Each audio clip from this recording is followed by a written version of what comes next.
ಪ್ರಜಾಸತ್ತಾತ್ಮಕ ಆಡಳಿತಕ್ಕೆ ಮುನ್ನಡೆಯನ್ನು ಬರೆಯಿತು.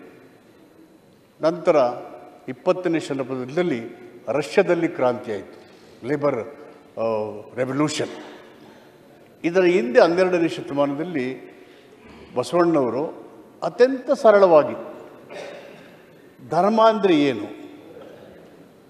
ಜನರು ಅಂದರೆ ಏನು, ಆಡಳಿತ ಅಂದರೆ ಏನು, ಅಭಿವೃದ್ಧಿ ಅಂದರೆ ಏನು ಅನ್ನೋದನ್ನು 12ನೇ ಶತಮಾನದ ಅನುಭವ ಮಂಟಪದ ಮೂಲಕ ಸ್ಥಾಪನೆ ಮಾಡಿ ನಮಗೆ ಇಡೀ ಜಗತ್ತಿಗೆ ಒಂದು ಸಂಸತ್ತನ್ನು ಒದಗಿಸಿಕೊಟ್ಟಿದ್ದಾರೆ.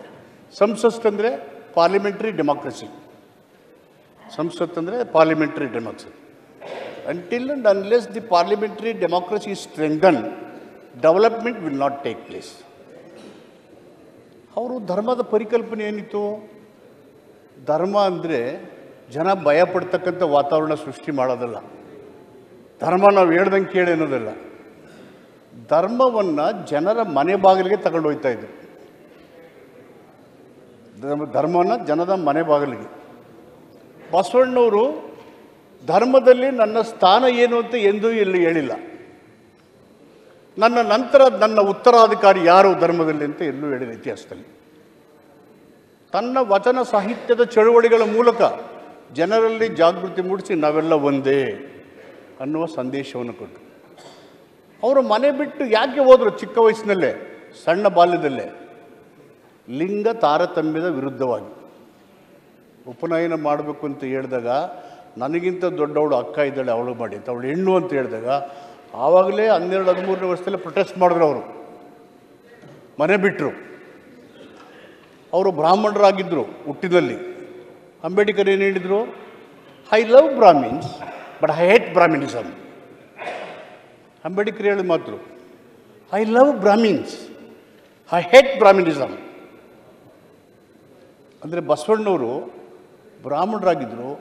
ಮನುಷ್ಯತ್ವವನ್ನು, ಸಮಾನತೆಯನ್ನು ಮತ್ತು ಒಗ್ಗೂಡುವಿಕೆಯನ್ನು, ಅಭಿವೃದ್ಧಿಯನ್ನು, ಪ್ರಜಾಸತ್ತಾತ್ಮಕ ನಡವಳಿಕೆಗಳನ್ನು, ಜನರ ಅಭಿವೃದ್ಧಿಗೆ ಶ್ರೇಷ್ಠವಾದಂಥ ಆಡಳಿತವನ್ನು ಬಯಸ್ತಾರೆ.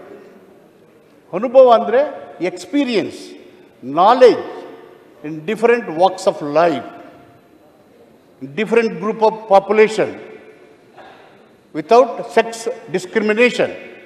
ಇವೆಲ್ಲವನ್ನು ಮಾಡಿ ಅದರ ಊರ್ಣವನ್ನು ಆಡಳಿತದಲ್ಲಿ ತಂದು ಆ ಅನುಭವ ಮಂಟಪದಲ್ಲಿ ಚರ್ಚೆ ಮಾಡಿ ಸರ್ವಾಂಗೀಣ ಅಭಿವೃದ್ಧಿಗೆ ಮತ್ತು ಸುಖಿ ರಾಜ್ಯದ ಸ್ಥಾಪನೆಗೆ ಆ ವೇದಿಕೆಯನ್ನು ದೊಡ್ಡ ಪ್ಲ್ಯಾಟ್ಫಾರ್ಮ್ ಆಗಿ ಪರಿವರ್ತನೆ ಮಾಡಿ ಪ್ರಪಂಚಕ್ಕೆ ಮಾದರಿಯಾಗಿದೆ.